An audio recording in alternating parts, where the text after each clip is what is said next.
Hey, yeah, what up? What up? What up again? How y'all feeling? How y'all doing today? I know this is a membership video, so I'm only talking to about 30 of y'all. I think it's 30, 31 of y'all. How y'all doing, man? Matter of fact, hey, Cheech, if you see this, I ain't seen you in a while. I did see you comment a while ago. But how you doing? I hope you doing all right. I hope everything is good. Say hi to the grandbabies for me. I got a Playboy story for you. I know I ain't did a Playboy story in a long time, but I'm going to go straight in. Without further ado, let's get into it. I go by D-Jack, but you can call me D. So I go extra hard on that hard flow. Call me D. I want to say my infatuation with women started a long time ago. If any of y'all watched my self-harm video, you would hear that I told you that my mom had passed. I would try to basically project that feeling onto females. Long before any of that, long before Kendra, this started when I was a kid. I don't know per se what age I was, but I definitely know what grade I was in, and that was the 4th grade. At the time, we was living in Midlothian Village. If you from Richmond and you watching this video right now, you know exactly what Midlothian Village is, aka the Ville, which was basically a project to me. It even looked like a project. My dad, he was knee deep in the streets. He was running around. He was going to work. So when my mom went to work or was going to school, she had to get a babysitter from now on. Mom and dad doing what they got to do. She found this babysitter. I don't know where she found her at, but this babysitter got two daughters and a son. Son was 17, and the daughters, they went to school with me. They was in elementary school like me. The older one was in 5th grade. The younger one was in my grade, 4th grade. We getting acclimated. We adjusting to this new change, and we hate it. In a nutshell, we fucking hate it. You know what I'm saying? It's infested with roaches, but we also come from that. We're not squeamish to roaches. We not used to it because we live with roaches. But this house, bro, they didn't live in apartments. They wasn't in a project. They were in a house in like a lower to upper middle class neighborhood. Nice house, but the house was infested with roaches, bro. Like, and we would have to sleep on the couch. If we had to sleep before our mom get there, like if she would get there late and we want to go to sleep, we'll be on the couch fighting roaches all night. Roaches crawling in our ears, in our hair and shit. The only thing that made it fun, that made it a little easy to deal with, was the fact that they had two daughters. Now, the older one of these daughters was definitely not my type. I know I was a young buck. I was in the 4th grade, but needless to say, she was a big block. Like sloppy, like bad looking big block. But the younger one was slim, tall, more my type. So I would always try to talk to her. For the sake of the video, we're gonna call the younger sister Carlette, and we're gonna call the older sister Charlotte. Being in 4th grade, I'm not really noticing how unkept they are. It wasn't until I got older and thought back on it, like, damn, the hell was wrong with their mom? Why wasn't their mom doing such and such for them? But I'm a kid, so I don't really see it. I just see the fact that she's a girl. So we would frolic around, play hide and seek, hide and go get it, tag, you know, playing around the house. The younger sister will pass a note downstairs that says, I like you, do you like me? Check the box.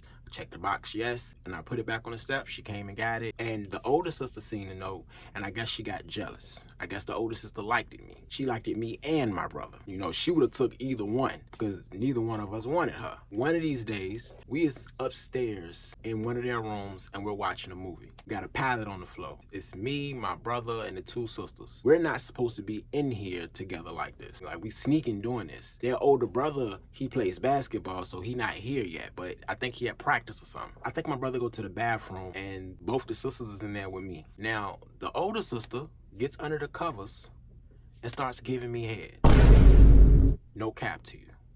If she's in 5th grade and I'm in 4th, I gotta be 8, 9, and she gotta be what? 10, maybe 11, or 10 going on 11, 9 going on 10. We're around those ages. Why does she know what she's doing? Why does she know that, hey, doing this makes a boy feel good? Why does she know any? I don't know. Even though I knew the same thing, I saw the same shit. But like every other kid in the hood, we grow up fast. We exposed to a lot of shit. So that was not out of the norm for us. So this will be my first time getting some head. One detail I left out was that her older brother, her 17-year-old basketball playing brother, walks in on her in the act. Like literally, she's still under the covers, topping me off, and he walks in. When she hear the door open, she kind of like jump back and kind of do some type of movement to look like we playing under the covers. Like, bro, he's 17. He ain't dumb. He ain't dumb, bro. He saw the whole thing. And I forgot. It was another brother that was younger than a 17-year-old. He was a little more lax. He was a little more cool. And he was just telling me, like, bro, you shouldn't have did it. Like, what you expect? You shouldn't have did it. Because the older brother is saying he gonna tell. which she ended up doing. So after this happened, we waiting on her to get there, and while we in the backyard, some kid come riding on his bike over to the yard where we standing, and he see me out there with the brother, the younger one to the 17-year-old. Let's just call him Tron. And he pull up on us. He was like, ew, bro, you let her do that with her ugly ass. Tron, he was the same age as this boy. This boy was older than me. This boy had to be like 13, 14. And Tron was 14, 15. And this nigga could fight. He wasn't taking up for me. He was taking up for his sister. So when he said that, bro, oh my God. Let me tell you something. I'm not trying to exaggerate here. I've never seen a little boy like that get beat that bad. The same way they talked about this girl, they talked about him because he always looked it kind of raggedy. He always looked it dirty. His hair was always messed up. Like, they didn't have much, you know what I'm saying? So they always looked it unkept. So he got talked about just as much as she did. So he fought a lot. Beat this dude so bad. The boy didn't come outside no more. My mom get there and pick us up. I'm waiting for her to cuss me out. She never does. Did they tell her? Like, I would think they would told her by now. I never got a cuss out or beaten. I left it alone.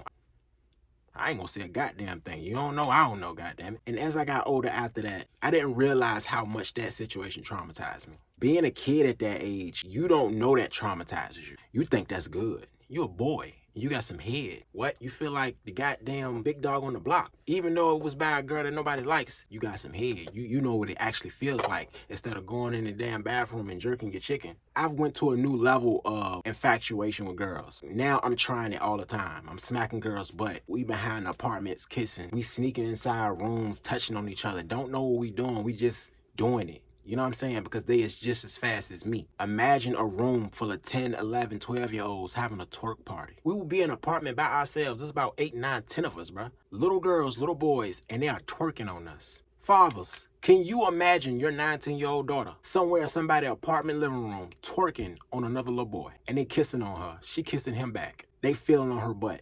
She feeling on his little wood. Can you imagine that shit? Bruh. So fast forward, we get to 5th grade. My mother moved us into a county called Chesterfield County. And this was a better side of town. Better neighborhoods, better everything. This would be the first time I've actually felt real pain from a girl. Me in 5th grade, sitting in my closet, crying, looking at this girl's picture, like dead serious. So for the sake of the video, we're gonna call this girl Britney. Later down the line through the school year, I had this homeboy I ran with back in 5th grade, real tight, and he knew who my girlfriend was. And he would always joke with me like, man, I could take her from you, bro. I can take her from you. I'm like, man, whatever. You can't do nothing. You ain't gonna do nothing, bro. She don't want your ugly ass, like, you know, that type of talk. He said, how much you want to bet? How much you want to bet? Like, he's dead serious now. Like, he's like, nah, I'm gonna do it just to show you. Bet what you want. Bet $1. You can't get her. Tell me why. By come lunchtime that day, I go get my tray, come out the line, and as I'm coming out to go to the table, I see him in line with her. I look over, I'm like, I told you, bro, give me that $1, bro. Give me that $1, bro. I'm like, nah, you playing. I put my tray at the table and I walk over. I said, hey, Britney, what's up? Don't be mad at me. Let me tell you something. Can you imagine that? Don't be mad. And you already know what the don't be mad means. I'm not mad at my boy. We don't fight over it, nothing. But I'm super hurt about this. I'm super hurt. So after that, I literally cycled through half my 5th grade classroom. I'm not lying to y'all. Half the girls in my 5th grade classroom I went with within a 1 school year. I would go home and look for little jewelry in my mom's drawer, take it to school and give it to them. I've given 3 pieces of jewelry to 3 different girls in that 1 classroom. And the last girl I tried to give it to was Britney. You know what she told me? I don't know where you got that from. The teacher sees it knowing ain't no way this is your jewelry and calls my mom and figures out that now she know why her jewelry been missing. She get all her jewelry back and everything. I ends up being shipped to ED class. I've spoke on this a lot about emotionally disturbed or an emotional disability. I felt like they was calling me dumb or slow. And just to put you in my mind state, I always felt like I was ugly. I know that sounds crazy, especially as much as I talk about girls at a young age up until now. I always felt like I didn't look good enough. And one of those big reasons was my brother being who he is. When girls would see him, they would pass up on me. I would get called darky. I get picked on for my ears, which I don't know how that's possible. How the hell can you be dark as a kid but grow up and get lighter? That's crazy. It didn't matter how many girlfriends I could get. I still felt like I wasn't good enough. Never mind the girls that do like you. these ones that I like that don't like me matters more than the ones that do like me, because I don't like them. So a lot of that feeling came from my skin color. So I would end up in 6th grade, and my 6th grade year was my worst year in school, period. In school history, 6th grade was the worst. I got into at least 2 to 3 fights. That's when my arm got broken. That mental health story is when my arm got broken. I had real bad acne. I had just started smoking weed. This is when the guy offered me weed. Every time I came downstairs, he would offer me a blunt. I just started smoking weed. I missed school. Like, this school year was the worst year for me. But I would end up running into Britney, the one who went along with my homeboy, literally dumped me the same day. When I seen her around my neighborhood, and we hit it off right away. Like, we talking, oh my God, I can't believe it's you. Da, da, da, da. I'm thinking we cool beans. But I also noticed when we would be in school, she would act like she don't know me. Literally. I walked up to her one day, hey, what's up, Britney?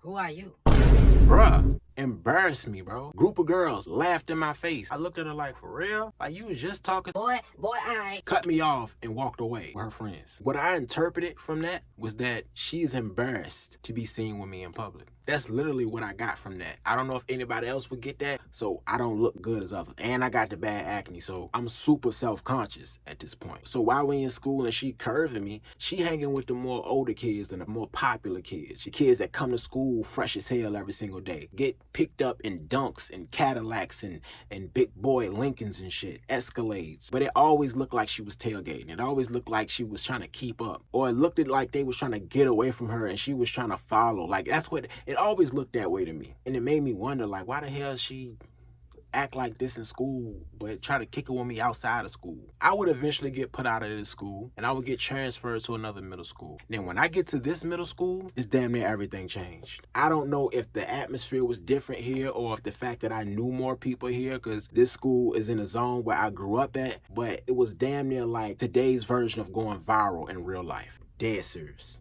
So many girls like me. So many girls was on my shit. But I still was self-conscious. I still was on my, I don't look that good. Girls really don't like me. My clothes ain't that fresh as those clothes. So I wouldn't approach the dime pieces that I wanted. I felt like they was out of my league. So the only girls I did approach were either average or fast. So if she was a dime, but she was fast, I'll approach her because I know it's easy pickings. I know she don't really give up, you know what I'm saying? In doing that and getting this experience of approaching girls and talking to them and getting comfortable around females and feeling a little better about myself, we fast forward to 8th grade and I'm a whole nother guy now. I'm a whole nother guy. And guess who shows up at this school?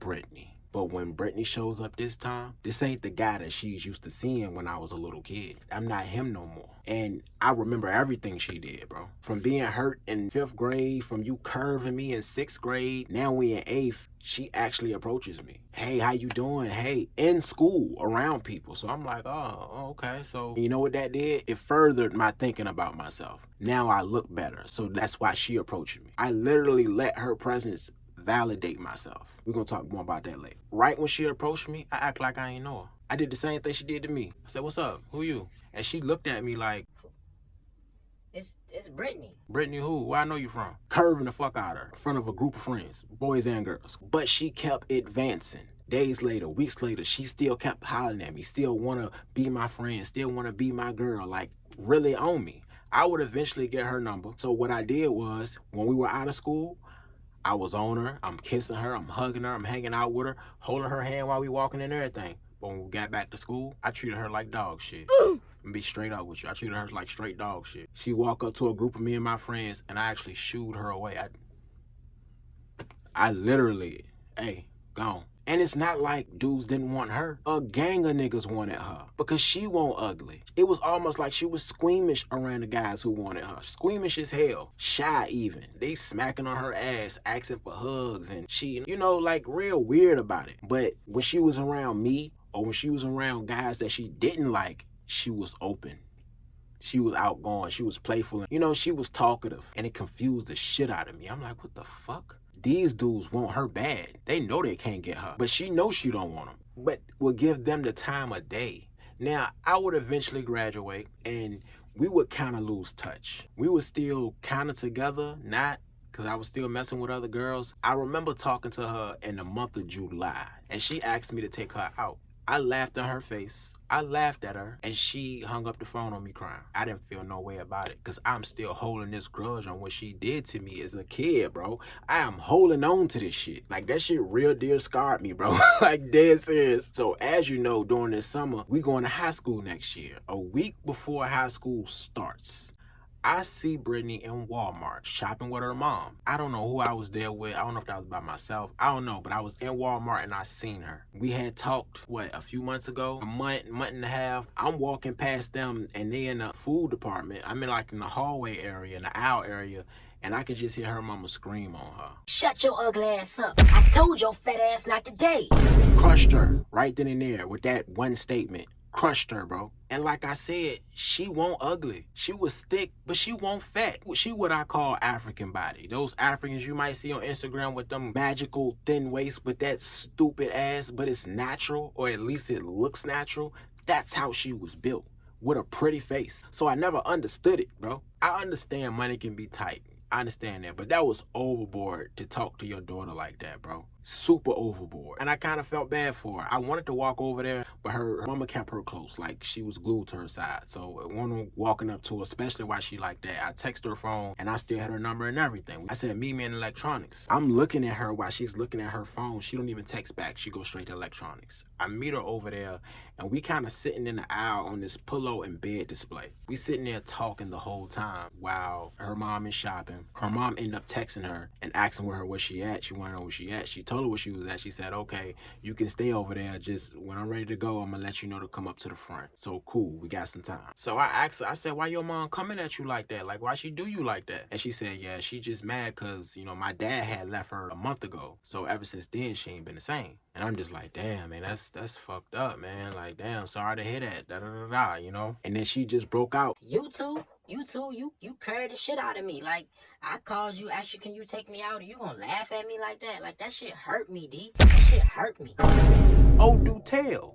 Oh, it hurt you, huh? I bet it did hurt. You remember all that shit you did to me when we was kids? You remember that shit? I remember all that shit. She got super quiet for a good minute and a half and just said, yeah, I do. And she started to explain to me why she used to do the things that she did. She liked me and wanted to be with me because I actually liked her. I was actually in love with her. Like, I really wanted to be with her. We had fun, we smiled, made her laugh, all the regular things a relationship's supposed to have. But she said that she always felt like she wasn't good enough. Because I was giving her attention, it wasn't real. She needed a boy that she deemed as a 10. Or if he liked me, oh yeah, I'm definitely validated. That's why I used to see her tailing behind the other kids that she wanted to hang out with. Come to find out, they didn't even like her. She told me right then and there that they used to talk about her.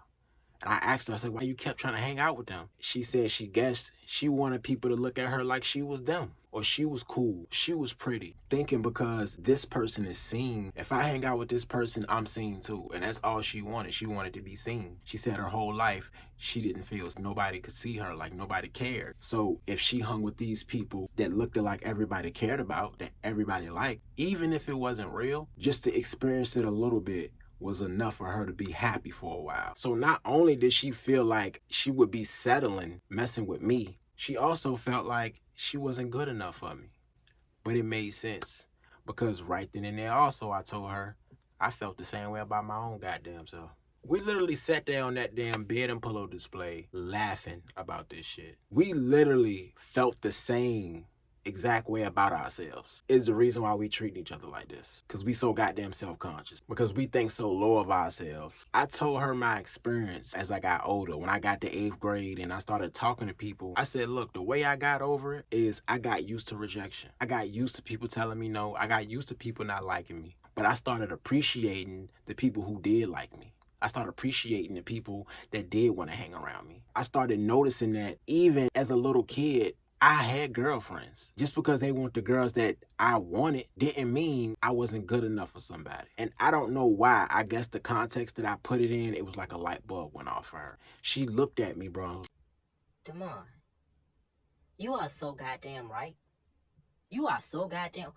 Oh my God, Damon. Like, literally, like we solved a goddamn quadruple trigonometry science question, bruh. We sat there and we made peace with each other on the fact that we are good enough for whoever is good enough for us. So we stayed together. After that, bro, we was thick as thieves. You know, something simple as your mom or dad calling you ugly. We don't check it or know it at the time, but that does bother us as kids. Not gonna say as grown-ups. And you carry shit like that with you. You self-conscious about certain shit and don't even know why you self-conscious about it because you never sat down and checked yourself. You never sat down and thought about the reasons why you think like this. This is not to place blame on nobody. Let's just call it an operation of self-awareness. It's good to be self-aware, knowing who you are, knowing where you came from, knowing why you ended up like this. Because guess what? If you know all of those things, guess what you can do? Change. You can fix it. In order to fix the problem, you got to know what the problem is, right? You're grown now. Can't go back to your childhood